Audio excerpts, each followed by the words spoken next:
Seniors कह रहे हैं कि अब मैं भी उस तरह की बातें करने लगी हूँ कि हालांकि मैं फिर जिस तरह वो पीटीवी के ज़माने की बात करते हैं, मैं भी कोई 10 साल पुराने ज़माने की बात करती हूँ कि तब अच्छे ड्रामे बनते थे। आजकल वही चैनल हेड्स, वही प्रोड्यूसर्स, वही राइटर्स, वही डायरेक्टर्स ऐसा काम क्यों नहीं बना रहे?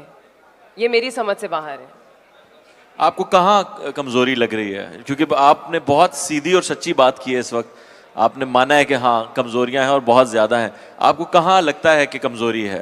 कंटेंट में जब मैं बीगोल से पूछती हूँ हम इस पे लिखें, कहती हैं कि कोई ख़रीदेगा तो मैं लिखूँगी। तो फिर मैं चैनल हेड से पूछती हूँ और फिर आगे से जवाब नहीं मिलता, तो फिर कैसे हम कुछ क्रिएट करेंगे?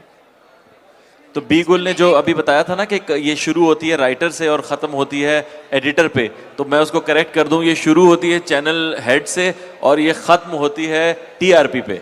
बिल्कुल। सनम की एक और चीज़ मैं आपको बताऊं कि मैं आपकी इजाज़त से कता कलामी माफ, मैं गुजारिश करूंगा प्लीज आप लोग बैठ जाइए प्लीज खामोशी से। ये पीछे बहुत से लोग खड़े हैं। हाई कोर्ट ने 2 महीने बाद इलेक्शन का कहा है, आपने अभी शुरू कर ली है पीछे। आपकी मेहरबानी, ये लोग जो कराची से मेहमान आए हुए हैं इनको सुनने के लिए आप सारे लोग बैठे हुए हैं। प्लीज जरा खामोशी इख्तियार कीजिए, ये बड़े कीमती लोग हैं, इनकी बात आप सुनेंगे तो आपको यहाँ आने का फायदा होगा। प्लीज प्लीज प्लीज थोड़ा सा खामोशी कीजिए। बहुत इंपॉर्टेंट मोड़ पे था ये मामला, अभी हल होने वाला था और आप लोगों ने छोड़ कर दिया। मैं सिर्फ ये कहना चाहती हूँ कि सनम में की क्वालिटी एज एन एक्टर ये भी थी कि जब तलखियाँ हमने किया था 10 साल तकरीबन हो गए हैं, तब मेरे बाल सफ़ेद नहीं थे और ये इससे भी छोटी थी। तो हम जब तलाश कर रहे थे या ऑडिशंस कर रहे थे प्रोटैगनिस्ट के लिए, उस हीरोइन के लिए जो वो काम करेगी, तो सनम ने उस वक्त उस एज में इस चीज़ को एक्सेप्ट किया कि I am okay to play a mother of 2 children. और वो कोई 2 साल के बच्चे नहीं, मैं 7-8 साल के 2 बच्चों की माँ बनने के लिए, वो कैरेक्टर करने के लिए तैयार हूँ। जबकि मेजॉरिटी जो हमारे यहाँ ये भी मसला होता है कि मैं तो ये नहीं करूँगी और मैं तो इतनी उम्र की अदाकारी नहीं कर सकती, मैं तो ये कैरेक्टर नहीं कर सकती। तो credit goes to her also. I was very impressed then, I am still impressed कि इन्होंने फ़ौरन एक चीज़ को एक्सेप्ट किया और as a challenge as an actor किया। अच्छा, मैं थैंक यू। बट यासिर, मैं कहना चाहूँगी कि इस डिस्कशन में जो सबसे वाहिद कंपोनेंट है वो हमारे चैनल हेड्स हैं। उनको इस पैनल डिस्कशन का हिस्सा होना चाहिए या इस ऑडियंस में बैठ के हम एक दीवार से बात करें। अभी हमारे कंट्रोल में ही नहीं है। मैं बिल्कुल चाहूँगा कि चैनल हेड कोई हो मेरे सामने बैठे, मैं बात करूँ। मुझे टीवी पे काम करते हुए तकरीबन 15 साल होने वाले हैं और मैंने 4 ड्रामा सीरियल किए हैं, तो सोचें मैंने कैसे खाना खाया होगा। और मुझे आज तक कभी काशिफ निसार साहब, बीगुल या आमना मुफ्ती, इन लोगों ने, इनका कोई प्रोजेक्ट ऑफर नहीं हुआ है। आई नो आपके हाथ में नहीं होता, मगर जो होते हैं वो मैं नहीं करना चाहता और बाकी सीनियर्स तो छोड़ ही चुके हैं लिखना। इस वक्त जो बात हो रही है कि वजह क्या है, थोड़ा समय अगर उस पर मुझे इजाज़त आप लोग दें। जी जी प्लीज़। चैनल हेड की बात कर रहे हैं आप। मैंने तकरीबन सारे चैनल्स के साथ एज हेड ही काम किया है।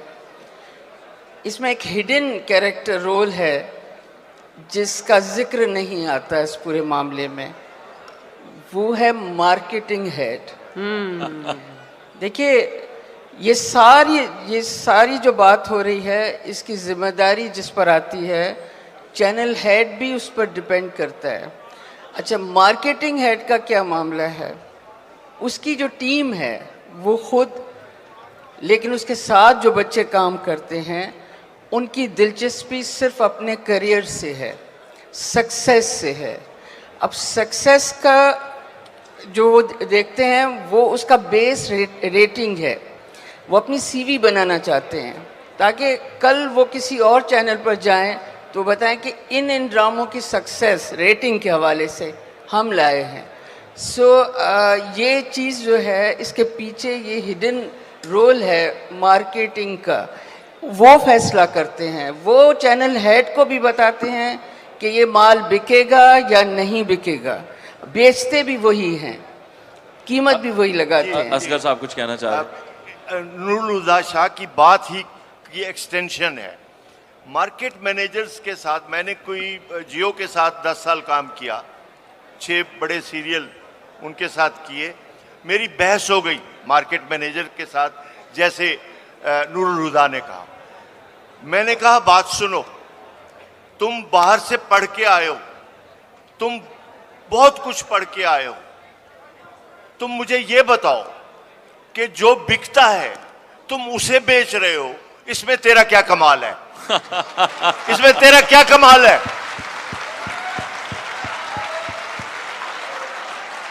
मैं ये माल बनाता हूं, मैं तुम्हें प्रोडक्ट देता हूं, इसे बेच के दिखाओ, फिर कमाल है। सो तुम्हारा इल्म ये है कि जो माल मुख्तलिफ हो उसको कैसे बेचना है, उसे बेच के दिखाओ। सो ये उसके पास कोई जवाब नहीं था। बात यह है कि ये सिर्फ सरमायादारों के एजेंट हैं, उनके इनकम टैक्स बचाते हैं, ये उनको इनकम टैक्स में सहूलतें दिलवाते हैं, दैट्स इट।